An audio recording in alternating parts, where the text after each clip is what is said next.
Good evening, everybody, and welcome to Zoom In on a Fresh Conversation. It is Monday night all over again, and our special guest tonight is Crystal Harrell, author of Crystal Clear, A Journey of Self-Discovery. Thank you for being here this evening, Crystal. Thank you so much for having me, Donna. Zoom In on a Fresh Conversation is sponsored by Eyeless Diamonds LLC, brought to you by Milton McCulloch, author of Love and Emancipation, L.D. Robinson, owner and operator of Ladero Press, a Dante Production. Thank you, Dante Production. He is one of our new sponsors, and the F.R.E.S.H Book Festival 2022, which is 6, 7, 8 January. Please sign up. It is freshbookfestivals.net. Go in and get a sponsor sign up. You can get a children's sign up. You can get a senior sign up. Just sign up and come and join us. 6, 7, 8 January. If you have any questions for Crystal, please leave them in the chat box. We will get back to them at the end of the conversation. This conversation is being recorded. Hey, Crystal, please take a moment and introduce yourself to our audience. Thank you so much for having me. My name is Crystal, and I was born and raised in rural Alabama, so a very small town named Ozark. But my family is all from Liberty City, so Miami, Florida, and my dad's side is from Georgia. So most of my family is from the southern United States. I'm one of 10, so I'm the seventh born child of 10 children. And my mom is a minister and a pastor, and my dad was a deacon before he passed away in 2006 from leukemia. And then I was raised by a single mother for the remaining of my time in the house. I ended up going to Auburn for my undergrad degree in sociology, and I stayed for my first master's in human development and family studies, and then moved to Washington, D.C. to get my second master's in epidemiology, which is the study of disease control and patterns, which is everything that's going on right now. Right now. Yes. Exactly. So yeah, when I was getting that, I was like, am I literally living through a pandemic right now? So that was crazy, but you know, God's timing is always perfect. And then always perfect. Yes. So now, yes, I'm just like finishing out my final degree now at Yale, my PhD in public health, where I study social and behavioral sciences. So for my career, I hope to kind of merge epidemiology and social and behavioral sciences together as a social epidemiologist, which is essentially like a behavioral scientist. So tell the audience about how you were named, right? And a brief history of your parents and your grandmother and how she influenced your life. Sorry, there's a siren outside my window. That's okay. Yeah, so I do talk about this story in the introduction of my book, but I'm named after a river. So when my mom was in Miami, Florida, that's when she was pregnant with me, before she moved to, picked up her children to move to southern Alabama. But she was working at a Golden Corral as a waitress, and she had a friend that worked with her named Miss Story. And one day my mom, clocked into work, and Miss Story came up to my mom, and she was just like, Elaine, which is my mom's name. She was like, Elaine, I had a dream last night that you were standing next to this crystal clear river. And she said it was just flowing so seamlessly, and the crystal water was so crystal clear you could see right through it. And she told my mom in the dream, she was like, you were standing next to it, and next to you was this little girl. And she described the way the little girl looked to my mom. And she kind of like paused after she finished telling the story. And my mom kind of looked at her and she was like, I'm pregnant. And she was like, I knew it. And no one knew at the time because my mom was too early on in her pregnancy to know. And to tell anyone. She didn't really want to, make right. Just put it out there. Right. So she said that, she was like, well, I'm pregnant, and if it's a girl, then I'll name her Crystal. And so that's how I got. Nice. What a beautiful story. So tell us about your grandmother and her spiritual, insightful ways. Oh yeah, so I was 7 years old when my grandmother transitioned, and I don't really remember a lot of her, and I talk about this in the book, but I will never forget my grandmother's essence. She had a very calming and peaceful essence, and I remember when I was little, I was like looking for my shoe, and I could never, like, it was just like one of those situations where you just like frustrated, like nothing was turning out. And my grandmother called the house, and I don't remember why she called that morning, but she called and she was just like, it's okay, like, calm down, you'll find it. And it was like right after I hung up the phone, I found it. And like there were several instances like that with my grandmother where she would speak something and it would come to pass. And in the African American community, they call it a gift of prophecy. And it's the same one that my mom has. And I can kind of see it developing in my own life, just having that intuitive factor of just understanding what's going on at all levels of your beingness. And so my grandmother, her name was Rosie Reese. She was very short. She was like 5'2", 5'1", but she had an immense presence, and she was so powerful in just everything that she spoke and did. And I see that in my mother too, but my mom's like 6'2", so bigger presence, but Yeah. I see them Same spirituality. Yeah. Yes. Yeah. And so, and later in the book, you also talk about your own development, but I think that's another question. So we'll wait till we get there. And if I forgot to ask it, I'll circle back, right? But you do speak about your own spiritual development later in your life, but we'll stick to the questions we have right now because the time goes by so fast. How did the death of your father change the trajectory of your life? Oh man, in so many ways, and more ways now than what I could actually articulate when I was 11 years old and he first passed away. But the first thing that happened to me as a child was that I developed a sense of empathy. And I say that because like that was the first time I was actually aware of that. And I was a bully when I was in middle school and high school. Well, You were a mean girl? Yeah, I was a mean girl. I was a mean girl. And like it shocks a lot of people, but like my peers remember, and they're like, Crystal, do you remember when you did this? And I'm like, please don't bring that up. But I was a mean girl because I was seeking attention. Yeah. At school that I didn't get at home. There were 10 of us. And I was, almost the middle child, one of the babies. And so I didn't really get a lot of attention. And so in school, I kind of acted out. And I was also kind of jealous of the girls that I went to school with because their families could afford things that my family couldn't. So when I look back, I was only bullying the kids who came from these affluent, families and stuff like that. And so after my dad passed away, I remember thinking like, I'm hurting so badly right now. And what if someone that I was mean to was hurting just as bad as I am or worse, and I was mean to them? And that really shifted a lot in my thinking. So I was just like, you know what, like from this day forward, I'm not going to be mean to anyone. I'm going to treat them as if they're hurting the way that I am, because you never know what anyone is dealing with. Yeah, everybody carries something. Yes. Everybody carries something. But I mean, you're not bigger than a minute. I can't imagine you being. I was really, I was just like, like with my words, like there were some things I would say that was just kind of like, why would you say that to someone? And my dad used to always preach this power of life and death in the tongue. And so Right. I really had to be aware of like what power my words were giving to, life, what life they were, given. And so I really switched the way I spoke to people and the way I treated people. And it was intentional at first, and I had to really think about it. But as time went on, it just became like second nature. And I realized that that's who I was all along, Mm. You tell a story about one of the rooms in your house or apartment that had nothing but books. Is that where you got your love of books? It had books and 33s. Yes. Vinyl records, right, exactly. And so you got that from your dad. Are you still into vinyl? And oh, very good. Yeah. Yes. And In my old apartment, you would have been able to see my bookshelf that was also really tall, and it had vinyl and books in my record player. But I moved into a new apartment, so after I got back from Bali, so I'm just all my books are at home now, and I'm like dreaming about my library one day. And so you'll never give that up. Trust me. I mean, I have a 34-year-old son, and if you grow up with books in the house, it just sticks. And if you grow up with vinyl in the house, it just sticks. Right. Every now and then he'll call me and say, "Mom, listen to this," and I'm like, "I gave you that album." But it's fine. But you'll never forget it. And that's such a great legacy that your father left you, and we appreciate that. Give us just a taste of what it was like being raised with 9 siblings. Now, I have kind of an idea. We lived in a row house with three different families, Mhm. but we didn't have 9 children. So tell us about how that is. Or Yeah, what?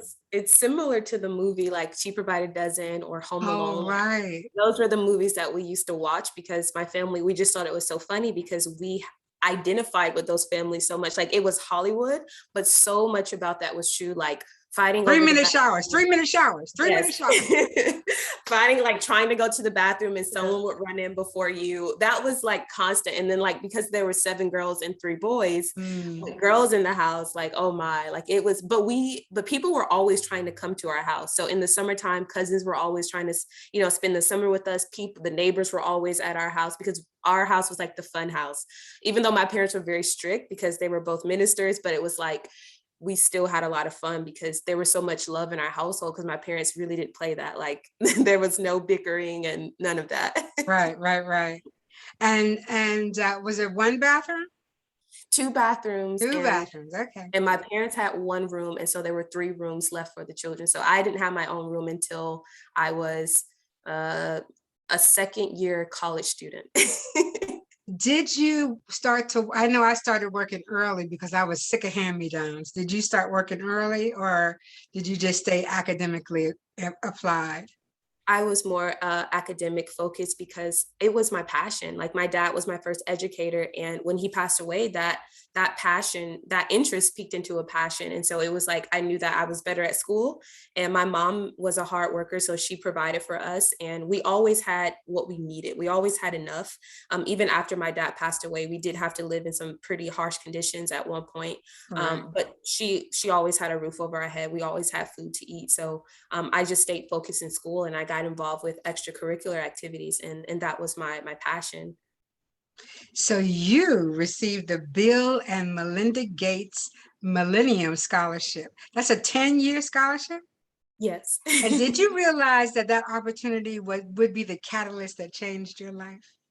I didn't at the time. Right, That I don't right. think there was like any way I could know, because it was just like I was praying for it and I was saying to myself, like, this is my ticket. This is my ticket out of poverty. This is my ticket to really pursue my passion, which was education, which still is education. And I knew that like if I just did the work behind it, that, I would be supported. And so, it was 9 essays at the time. I think 25,000 people applied for it.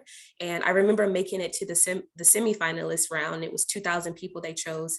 And the day that I got the packet from the Gates Foundation was just like I cried and I showed it to my mom and we just thanked God and we cried. And it's still serving me to this day, and it's open opportunities of networks. And I think that was the biggest piece of it, was not only the financial support but also the networking, because a lot of the times, at least I found this to be true, it's not about what you know, but who you know a lot of the times. And I think like once you put yourself out there and you show up and people know who you are, there's a better chance that they will help you get to a place where you want to be if you're clear on your goals. So it wasn't just about the 4.1 or 4.2 that you had, right? Yeah. It really was about that plus the essays. Yes. And how many did you say there were? 9? There were 9. Yes. Okay. And just for our audience out there, she got a lot of help, but even at some point, your guidance counselors weren't the best. Is that correct? Yeah. Yes. Tell us a story about that.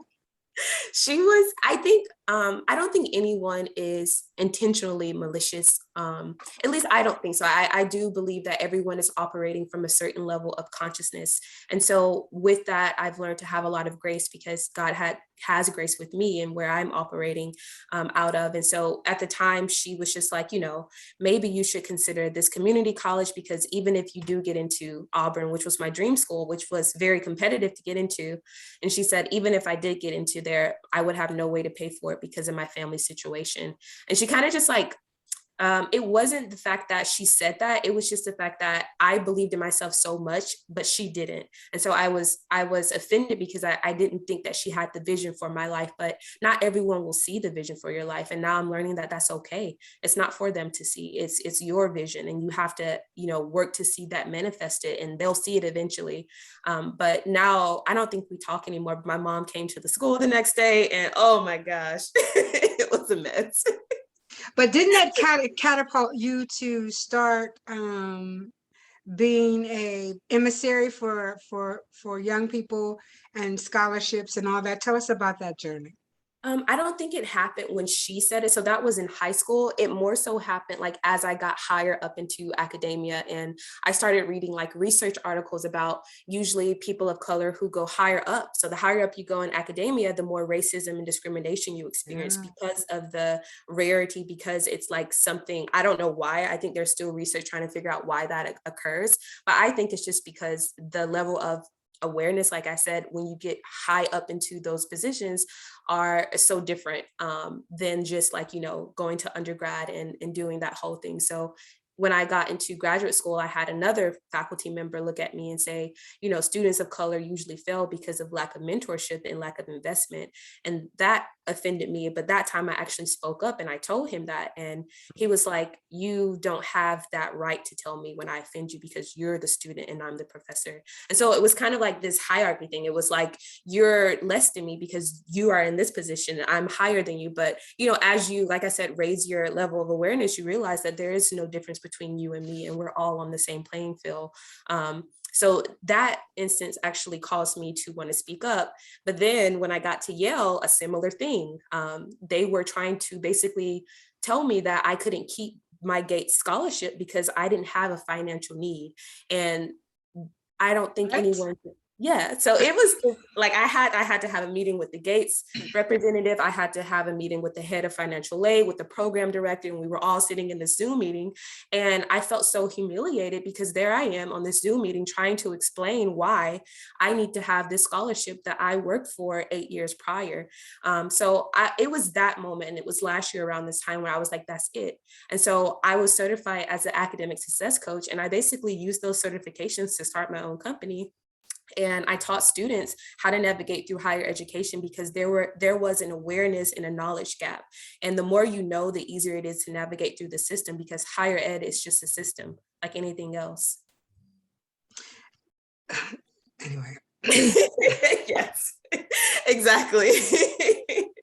So that was, I'm glad you were persistent. I'm glad that now there's a resource for students in college to go to. And once you graduate, it'll be bigger, because it is when you reach out and someone doesn't take your hand that you miss those opportunities, right? yeah. That you miss those opportunities. And I'll tell you a quick story, then we'll move on. So my first year in college, I decided I needed to be a waitress because they were making the most money. Everybody else was not making as much money as the waitresses, right? So I don't remember the name of the restaurant, but the guy said to me, he gave me a penny tip, and he said, take this tip and find something else to do with your life. I was mortified because I thought I need this job, right? But sometimes when people put you down, it's that next step you go up, that's the step that you needed to take in the first place, right? And so that's exactly what happened to you, right? So the next day I went to the dean's office and I said, listen, I type 100 words a minute. I know how to talk on the phone. And she was like, oh, so when can you start? And so, you know what I'm saying? So that sometimes it just takes that really maybe nasty, stupid person to make you realize that you're not where you're supposed to be in the first place, right? But I will always remember that. It was a little old white guy, and he was like, take this penny as a tip and find something else to do with it. I wasn't good at it. I mean, so I was not good at it, but I was trying to pursue something that wasn't for me, right? So sometimes those little nasty nices really make you a different person if you hold on to it. So doing all this, you fell in love, right? So tell us about the experience of falling in and out of love with a gentleman that you had known for years. Yeah, it was. I questioned whether or not I was going to leave that part out of my book, actually. No, So it's part of your life. You can't do that. exactly. And that is the only reason why I left it in there. Yeah, it's crucial. Love is a very crucial thing. I mean, people try to poo-poo it, but it leaves imprints on your heart and your soul, right? You can't wash it away. You can't Yeah. wash it away. So the best thing to do is just talk about it. So let's talk about Yeah. it. All right. Yeah. So I was, like I said, I was a huge daddy's girl growing up. So my father was, very, very present in my life. And he showed me the way that a woman should be treated by a man, not just through the love that he had for me, but what I saw for the way he treated my mom and how much respect he had for her. And he showed, around us, my parents were always so close, always so loving. And so when I got older, after my father died, I remember, I don't know why, it was just like something inside of me was like, I'm never going to look for the love that I had, that my dad had for me through another man. Like, I just knew. I was like, I'm not going to be that person that got into relationships looking for something that I felt like I didn't have.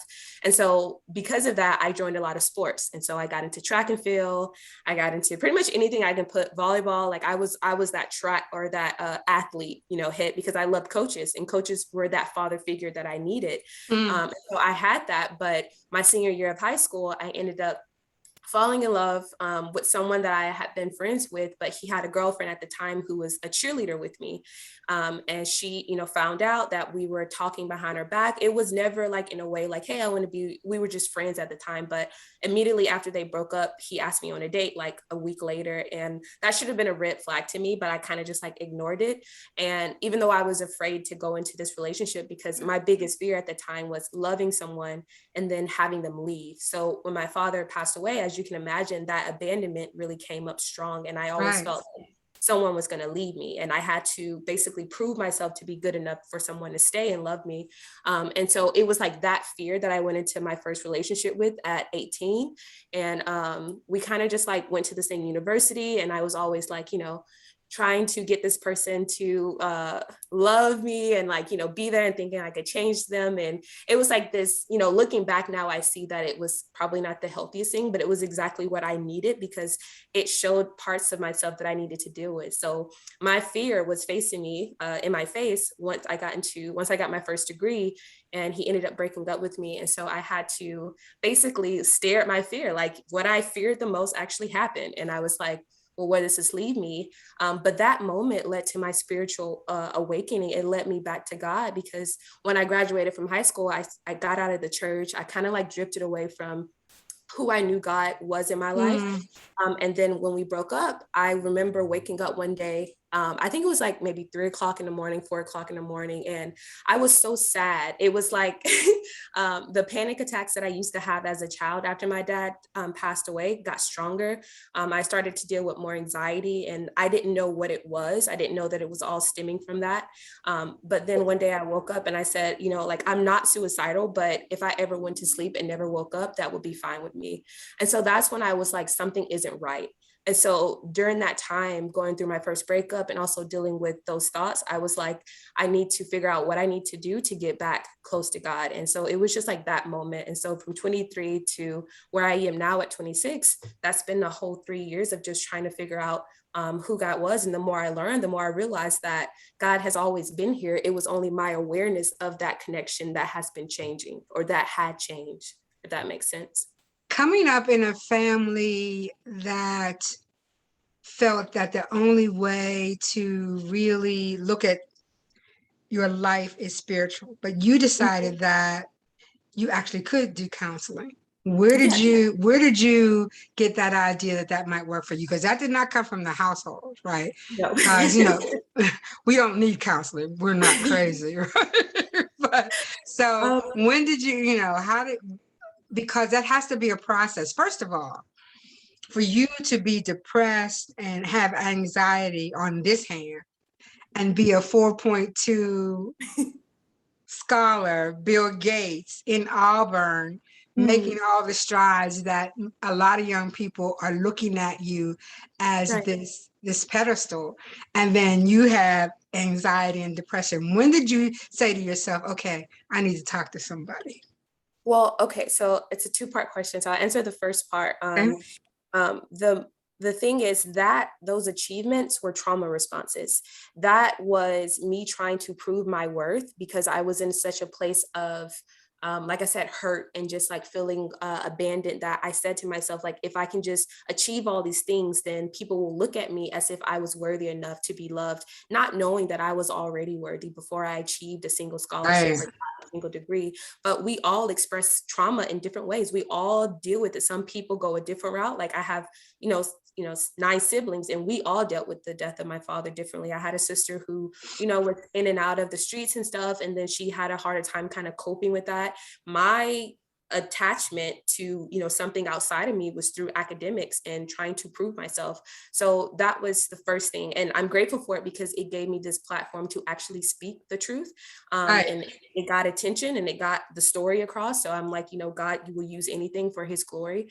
So that was the first part. And the second part is I heard a quote that said, the mind that created the problem isn't going to be the same mind that gets you out of the problem. So I knew that in order to figure out what was wrong with me, or as Oprah said, what happened to you, in order to figure out how that affected me, I had to get someone else's opinion that was outside of my family and see what was going on the inside that was making me feel this way.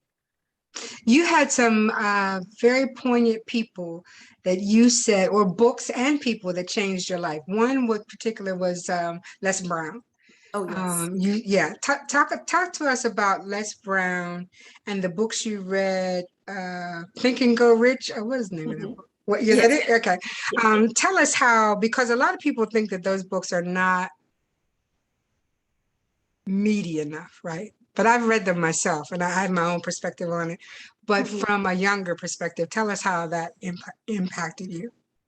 Yeah, so I started watching like motivational speaking videos when I was in high school, because, like I said, it was a tough time for my family. My mom was struggling financially, and working a job that really wasn't paying all the bills, and then dealing with things in school and stuff. So it was just like I needed something to help me, and so I started watching YouTube, and I found Les Brown for the first time. And when the first time I heard him speak, I was just like, what is this? Like this is powerful. Like he made me believe I could He's do a man, yeah. anything. Right. So and then I found out he was from Liberty City, which is where my Mhm, family's from. So I was like, mhm. oh, like it's a sign. And I was like, okay, so like this is like, this is what I needed. And 7 is also like my angel number. And so it's also his number too. And It so he is. talked about that. So I was like, okay, because I was the 7th born child and he had 7, sisters and brothers. So I was like, okay, like this is something. And so I started just following him throughout college. And then last year, I got the chance to speak to him and actually tell him my story. And that's why the book that you are holding in your hand is here, because he asked me after I told him my story, he said, do you have a book? And I was like, no. And he was like, well, let me give you some ideas for your book. He said, name one chapter, make the sacrifice. And that's chapter 5. And he said, name another one, push past the barriers, because that's what you had to do in order to make it to where you are. And so I've heard my story so many times, and I'm living my story. So it's hard for me to see the picture while I'm in the frame. So I didn't realize that it was that powerful until he was like, this could be a book that could help a lot of people. So that's why I ended up writing my book, because of him. And it was like, what, 8 years later, I finally got the chance to talk to him. Right. When you meet him, you think he's not approachable, but he is very Oh, approachable. yeah, he's And amazing. I think I got a good 20 minutes with him, and I was kind of in shock that he Yes. would, spend that kind of time. So, yeah, he's a very giving individual. So, Yeah. tell us the difference between Auburn and Yale, and then speak about how you felt becoming a commissioned officer. Well, the atmosphere at Auburn was a little different. So Auburn's in the South, so people are more, they're a little bit more, not friendly, but it's just different. Like that Southern hospitality is a thing. And football in the South is a second religion. So, they Oh, yeah. started setting up for the football games on Wednesday, and then it went through the weekend. So like that, I was, around that culture. But it was still a PWI, which is a predominantly white institution. So I was usually one of the only Black people in some of my statistics classes and stuff like that. And that kind of just like felt kind of strange, but you kind of, it's just something that you just question, and then you move on. And so once I got to Yale, I saw the same things. And even now, so it was less. And I was just always questioning, like, why don't I see people that look like me in these places. And that's why, another reason why I decided to use my story to help more people of color, especially low income first gen students like me. I wanted to share the insight that I had, like, there's a system to getting into these places. And I had below average test scores. So I technically wasn't even supposed to get in, but there was something else that I brought to the table that I knew was an asset to the program. And so I highlighted that in my application. And I was like, look, I've done this X, Y, and Z. I know I'll be a good fit for this program because I've researched the program. Right. I know what you are looking for, and I'm this applicant. So it's just like, it's a system. And the professor here, he that I met at a conference, I actually met up with him before I applied to the program. And after I finished telling him about my research, he was like, I could use your passion in my lab. And I was like, excuse me? And he was like, yeah, like, put in your application and, I'll keep an eye out for it. So it was that networking piece, it was, Right. putting yourself out there. So it was that. And I think you asked me a second part. About becoming one of the first Black commissioned officers. Oh yeah, in my program. Yeah.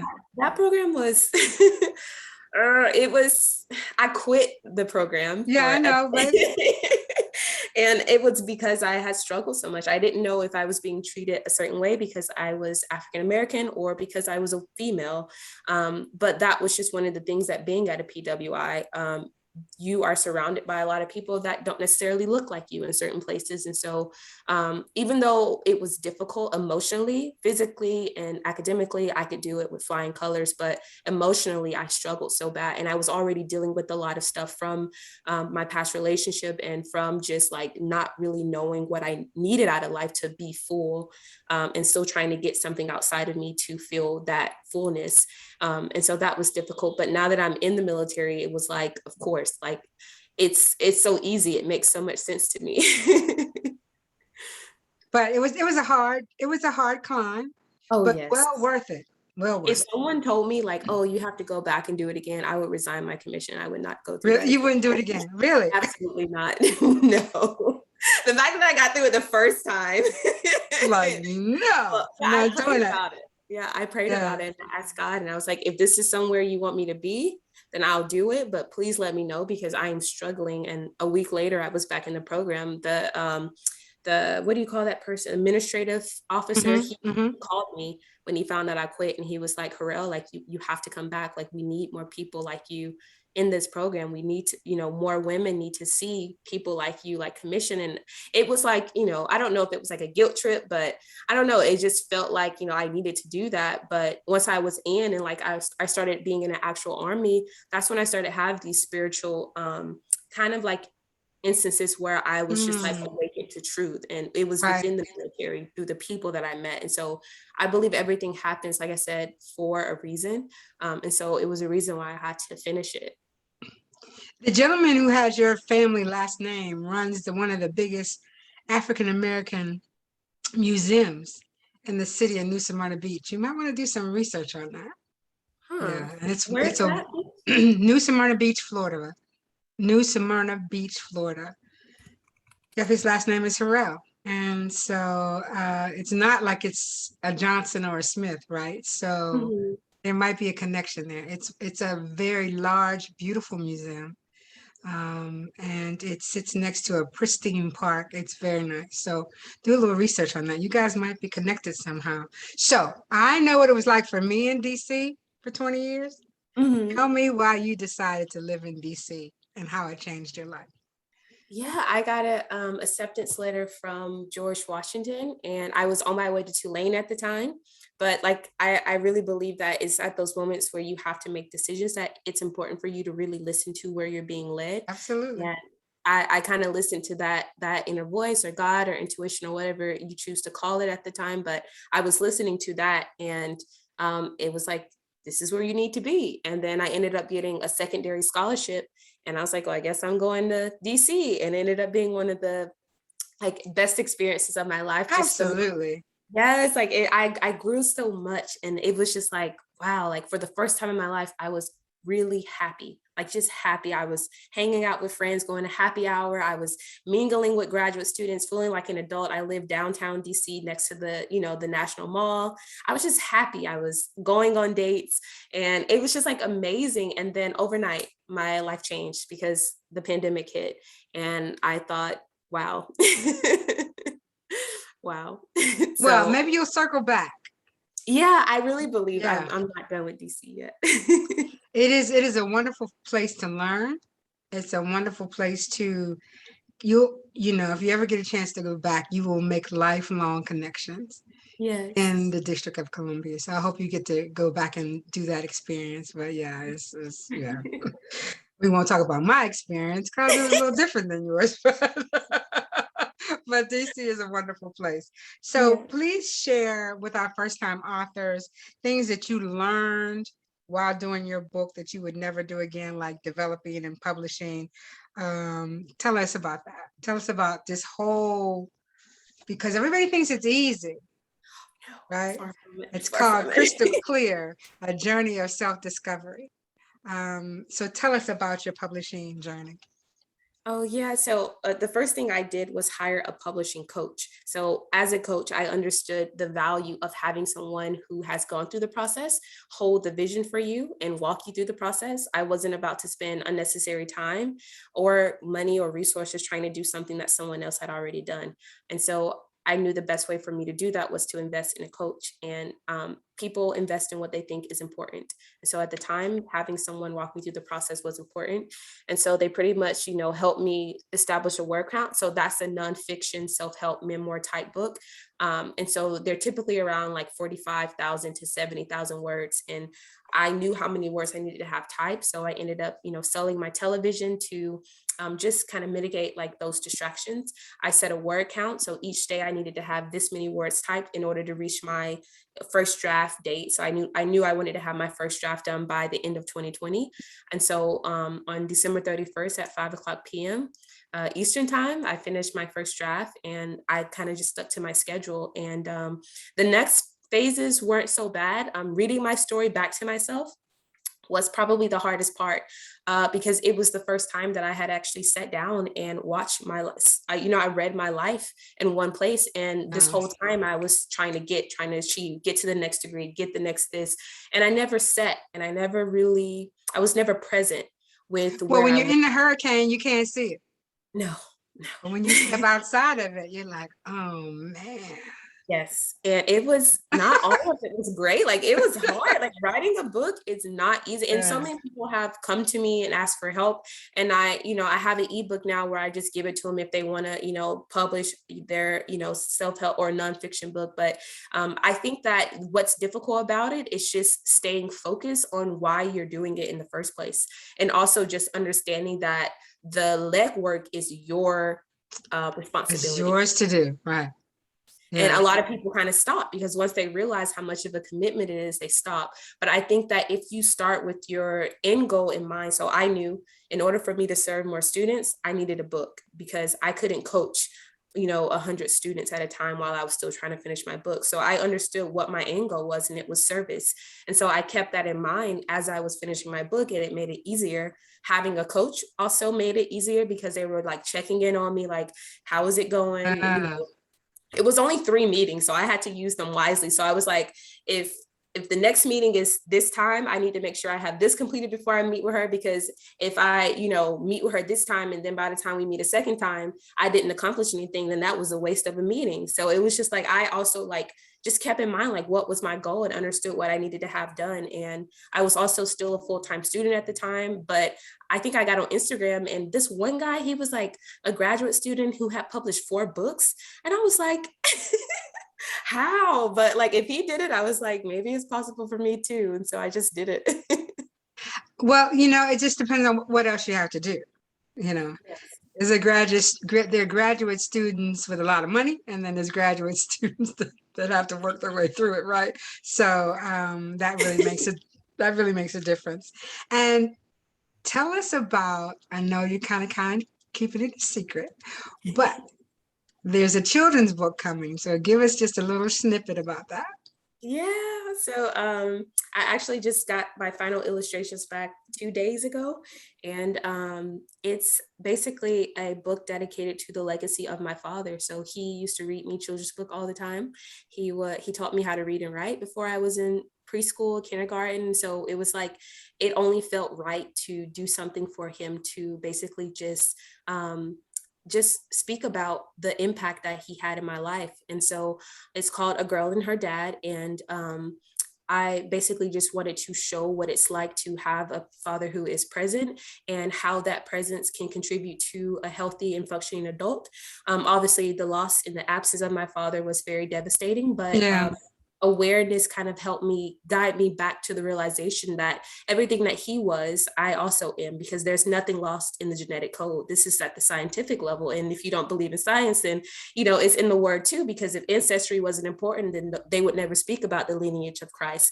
And so I really believe that it's important for us to understand where we come from in order to know where we're going. And so this is something that I really want to do to just show the appreciation I have for my father and his life. Now, Maurice shared with us last week the his kind of struggle with his illustrator, but they finally came together. Tell us about your illustrator and how that worked out. Yeah, so I just got her from Fiverr. And it's interesting because she was from Bali. And I was going through several other illustrators. But I think at the end of the day, I kind of like went through her Instagram and saw some of her illustrations. And I could tell that she really put her heart into her work. And I don't know why, but for me, it's really easy to kind of just like feel certain people's vibe, if The energy. yes, energy Yeah. through the Yeah, yeah. internet, and I really believe that it's that way for a lot of people. Like it's easy to feel, who someone is if you just pay attention to it. And so I felt great energy from her, and I knew that she would be the one. And when she shared her story with me about her father, and she felt really connected to my story and things like that. And so we've been working together. It took her longer because in Indonesia, they're going through like this process, but she did it for me and it was perfect. And I cried when I got the last illustration because I didn't tell her anything. Like I didn't say, do this, blah, blah. I said, here's my story. And this is, what I have. And the last illustration is one of my father. He's kind of like, he's older and I'm older and I have my cap and gown on and it's a back photo of us and he's kind of just like guiding me along, and it just made me bawl because I always felt like my dad has always been this guiding force, like just always there, like right behind me, just guiding me Yeah, along. just at the smile of your back, just kind of Yes. pushing you along. I and, get it. and I I get saw it. that. I Yes. get it. I get it. I get it. So how many edits did you have to complete your book? I'm The only number. asking you this because most of the young authors think that they can put this book out in 30 days. Because I think there's somebody out there that says, Yeah, do a book in 60 days, I right? saw Or that. yeah, that's ridiculous. You can't do it. You just can't do it. So, I mean, you can do it, but you can't do it well, right? yeah. So tell me how many times you edited and did you take anything out? So before I actually started writing, I created an outline, and it's a typical what you would do in high school and middle school when they say have your outline and then you write your essay from this outline. It's the same thing, but just a bigger outline and a way bigger essay. But I actually went through several drafts. So I got a first draft, which was done in December. I did a second draft, and then I did self-editing. This is all before my editor even got involved in the process. So after I did the self-editing, and one thing that I will say to authors, if you are considering doing a project this big, is do not edit while you write your first draft. No, That is never, something never. that will kill any type of productivity that you think you have because you're constantly going back trying to correct things. But I didn't edit, and I kind of went through, and then before I sent it to my editor, I did a self-editing phase, and that's when I used Microsoft Word to read my book out loud. So I typed it in Google Doc because you can have an outline on the on the left side of Right. the document, and that was easier to make sure everything I needed was there. And then I read it out loud in Word by using the read out loud function because it was just easier for me. And then once I got through the second self-editing phase, which was the third round of editing or writing for myself, going through the book myself. So that was 3 rounds. And then I did it like half of the time just to make sure everything was there, then send it to my editor. She went through 3 rounds. And yeah, then I finally had it done. So that process took like three and a half months. I know. And I keep telling, first time authors, it just does not happen overnight. I mean, I write in the 80s and the 70s and the 80s and latter part of the 90s, right? And I would have my characters going to the refrigerator to get bottled water. Well, guess what? There was no bottled water. Bottled water back there, so you need people to pick those kind of things up. I mean, I think they had Perrier, but who could afford that, right? That was at restaurants, right? So a good editor is really, really, really, really important. So tell me, you put yourself on the cover, right? How long did you think about that?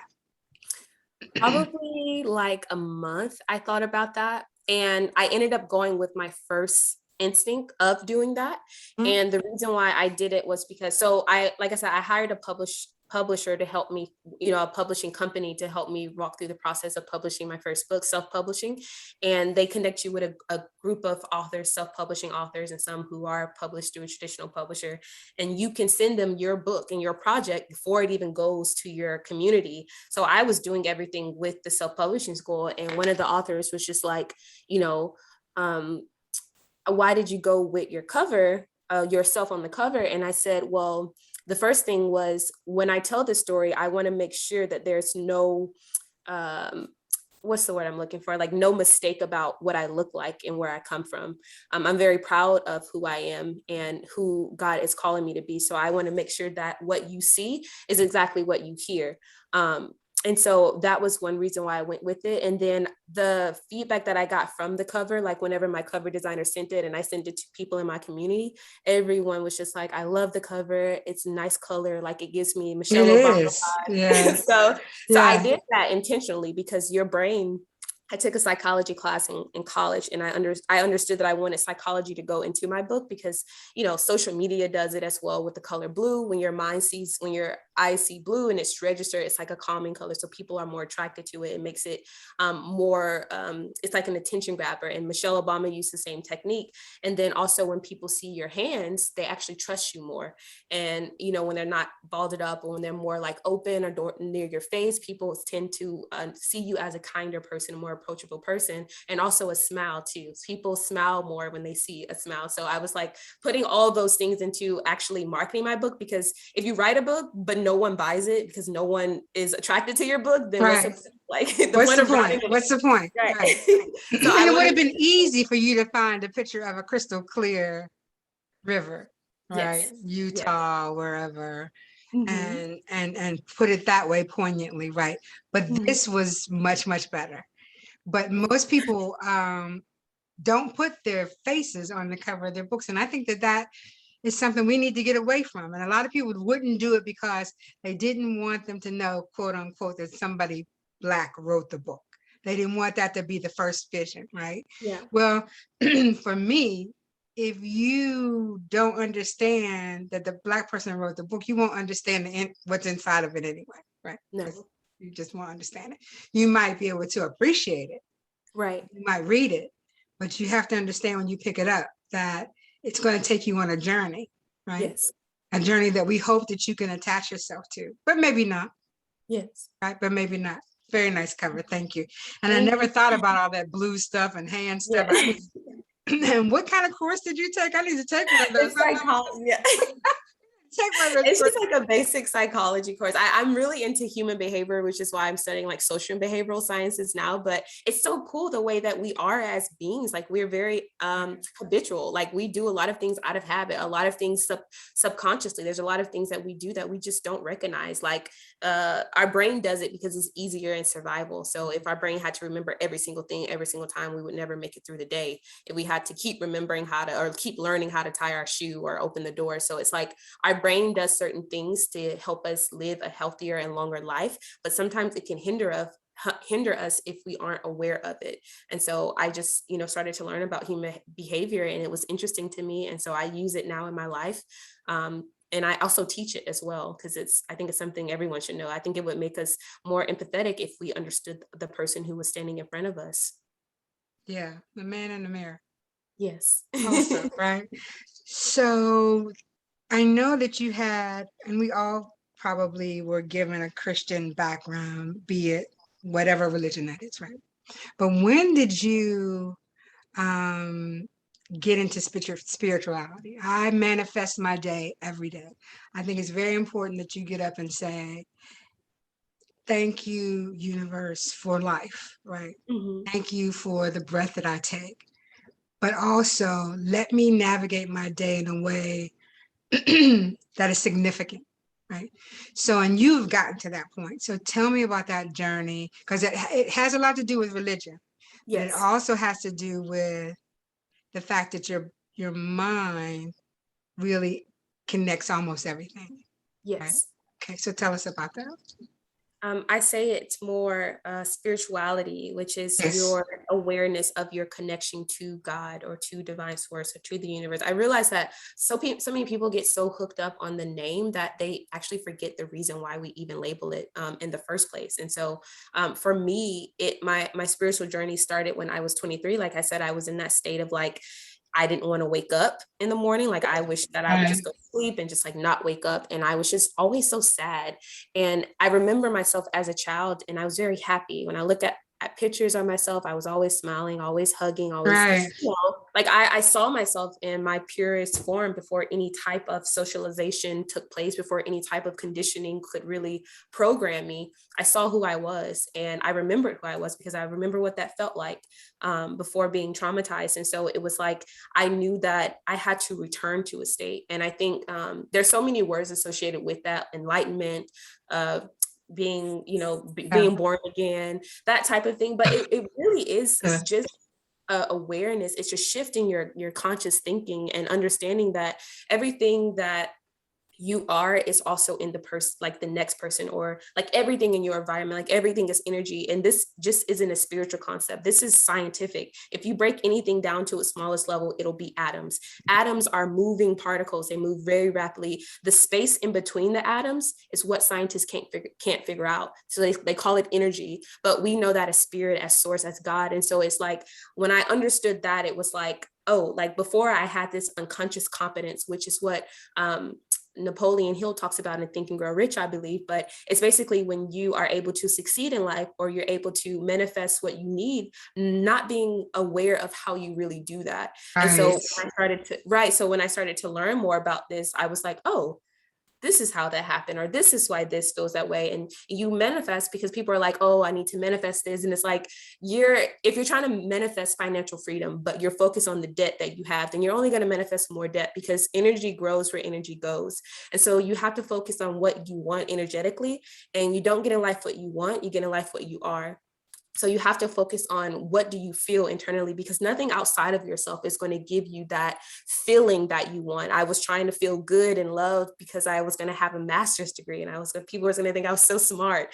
And I was trying to get something, like it didn't even matter. Like I don't even remember half the stuff I learned in these classes. Like it's Right. like pointless. It's not pointless, but it's just like, it's not who I am, not Right. the truest version of who I am. So it's like, once you realize that and you get to a place where it's like, oh, like everything is spirit, everything is energy, like it made my Christian upbringing more Make more solidified. sense. Yes.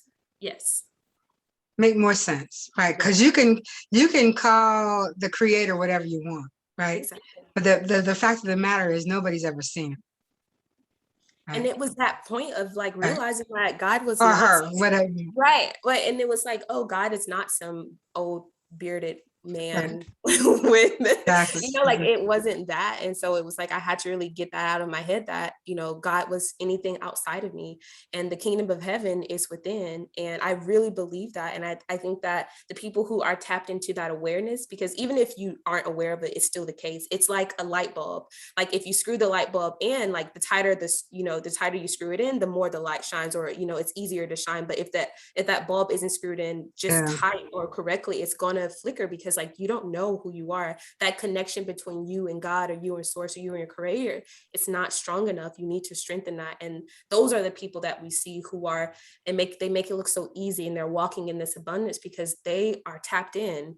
Not all the time, like, it doesn't, some people do get to a certain place and they're not tapped in, but it's very short-lived. It really is. And I want you to keep that, because as you get older, right, it will catapult you if you just keep that, remind yourself that it is the spiritual essence of life that keeps you moving forward. And for me, it's as much, listen, it could be as bad as a parking spot, right? Mm-hmm. And they'll say, Donald, go park there. No, I'm not parking there. I'm parking there. Why not? Because I can't park there, right? And so then you find, then you come out of wherever you were, and where they wanted you to park, somebody tore the car, or hit the car. So you have to keep always that instinct, even if it's just as simple about where you park.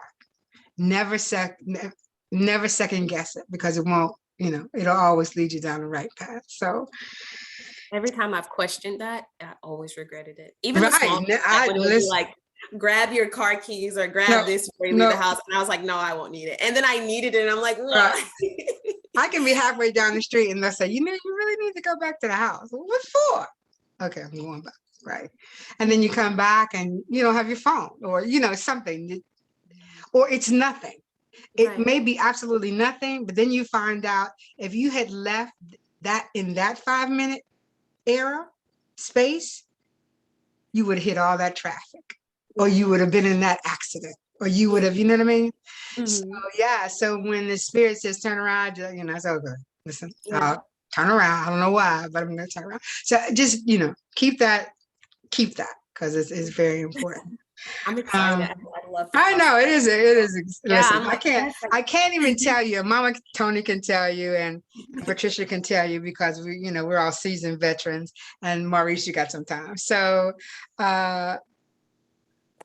you have to keep the essence of your spirituality very, very tight. It will not treat you wrong. It just won't. It'll save you. I know it saved me. I don't know about you, Mama Tony, but it saved me. So, listen, Crystal, is there anything we didn't touch on? I don't want to leave our audience hanging. No, I just want to thank you and your audience for really just supporting me and allowing me this space, because it feels good. It feels right. And that's why I love these interviews, because I learn more about myself than anything, because I don't really know what's going on in my subconscious half the time, because I'm listening to my thoughts all the time and I live on myself. So it's like the opportunity to really speak from my heart and allow God to speak through me just reminds me of what's inside of me. And I always go back and watch the videos, because half the time I don't remember what I even said. It was like, it depends on the space that people bring and just their intentions. And I know that what you're doing here and the intentions that you and your crew have is one of sharing insight and one of spreading peace and just a message. And so I really appreciate it. Even last week with Maurice, I learned so much, and I'm like, oh, that's so exciting.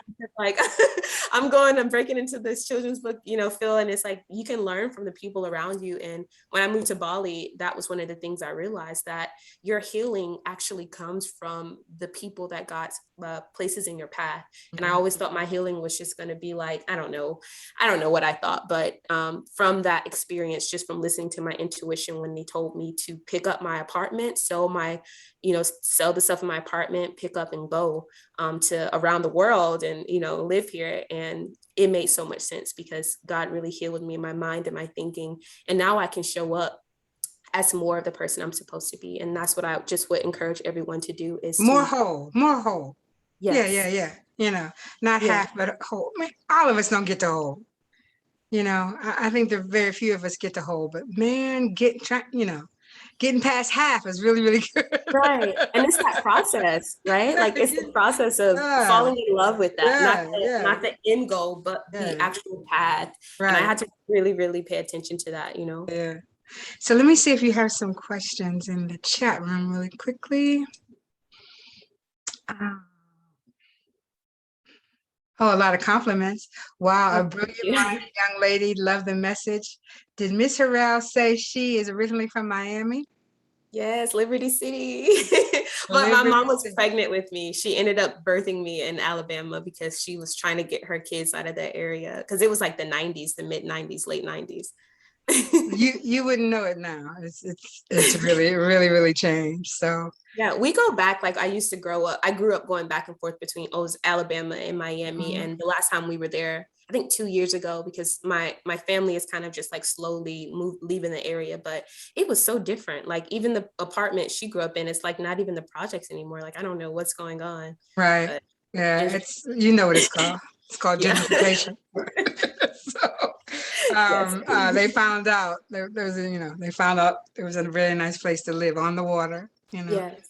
Ybor City, Ybor City is, so different from the 80s and the 90s. So, um, but please leave us with a pearl of wisdom. But I want you to tell everybody how to get a copy of your book. It is crystal clear, A Journey of Self-Discovery. I finished this novel Thank last night.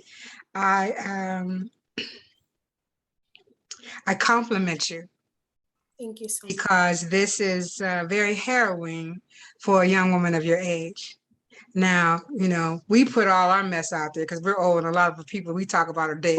But, you know, for you to go through the process of healing this way is phenomenal. So thank you for doing it for not only yourself, but for others, right? So share with us how to get copies of your book. Oh, is your hand raised, Malcolm? Come on. Is that a hand raised? Oh, hi, Malcolm. I think you put something. I didn't see it. You can talk. Oh, well, hello everybody. I just Hi. wanted to just ask the question in the comment real quick. If Mhm. she can just expand on something she said, the power of scholarships outside of money and the importance of setting goals in a very uncomfortable space.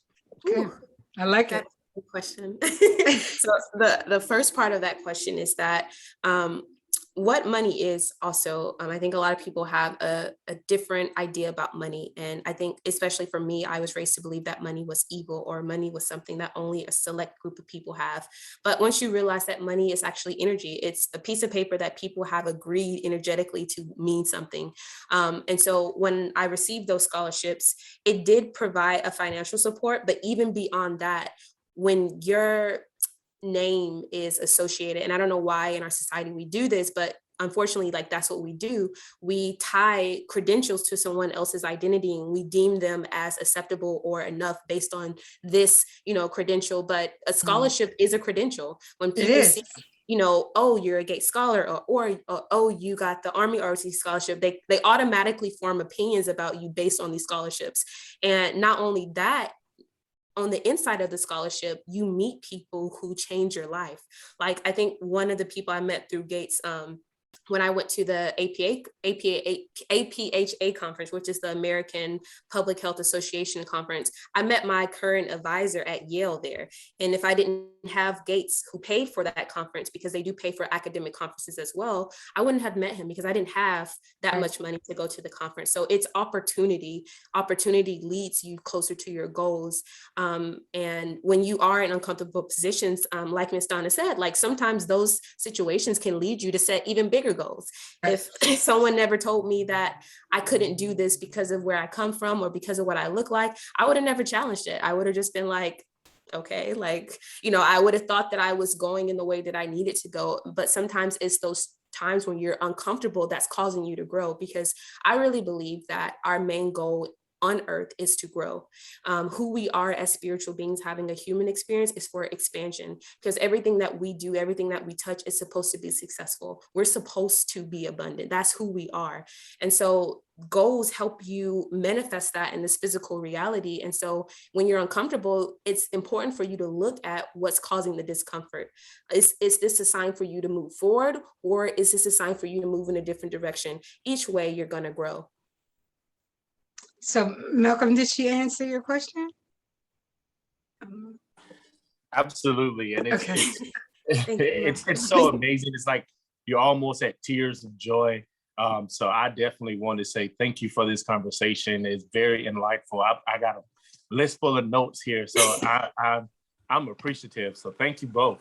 So we should bring Maurice and Crystal back together, put them on the screen, because I've learned so much in the last 2 weeks. It's amazing if you open your mind, because sometimes when you get older, sometimes you don't think that young people can serve you, but man, in the last year, I have just been given so much knowledge from young people. It's just amazing, right? So I appreciate you guys. So tell me, please, how do we get a copy of your book? Amazon. So Amazon. the print and ebook and the audiobook came out yesterday. So it's finally on Audible and iTunes, and you can check it out there. If you just type in Crystal Clear and then type in my full name, Crystal Harrell, it should be the second one. The first book that comes up is like a book about crystals, but the one underneath that is my book, and so you'll see my picture on there. So it's the Harrell family. They own and operate the African American Museum in the city of New Smyrna Beach. And so I really think you should reach out and see if there's a connection somewhere, because they have an amazing story. And now I will ask you to leave us with a pearl of wisdom. Oh, this is always the hardest part for me, because it's like, what do I say? But I will say, just like following the flow of this whole conversation, is just getting more in touch with who we really are. And I believe that through that awareness, through that clarity, which is why I named my book Crystal Clear as well, because clarity, there's power in that. When you are clear on who you are, you're clear on what you want, it's easier to navigate through this time-space reality. And so that's something I would do. And a lot of people tell you what to do, but they don't tell you how. And so I'll leave you with the how behind that is study. Make sure that you're putting just as much time in yourself into getting your know yourself as you would someone that you were falling in love with. Because at the end of the day, you are all you really have. And if you don't know who you are, there's no way you're going to know where you're going. On that note, thank you so very much for that pearl of wisdom. Crystal, thank you for being on the show. Thank you, everybody, for being here this evening. And this is also brought to you by the Fresh Book Festival, which will be January 6, 7, 8 in the beautiful city of Daytona Beach. Please join us. And we'll see you next week on Zoom In on a Fresh Conversation. Thank you, everybody. Good night. Good night.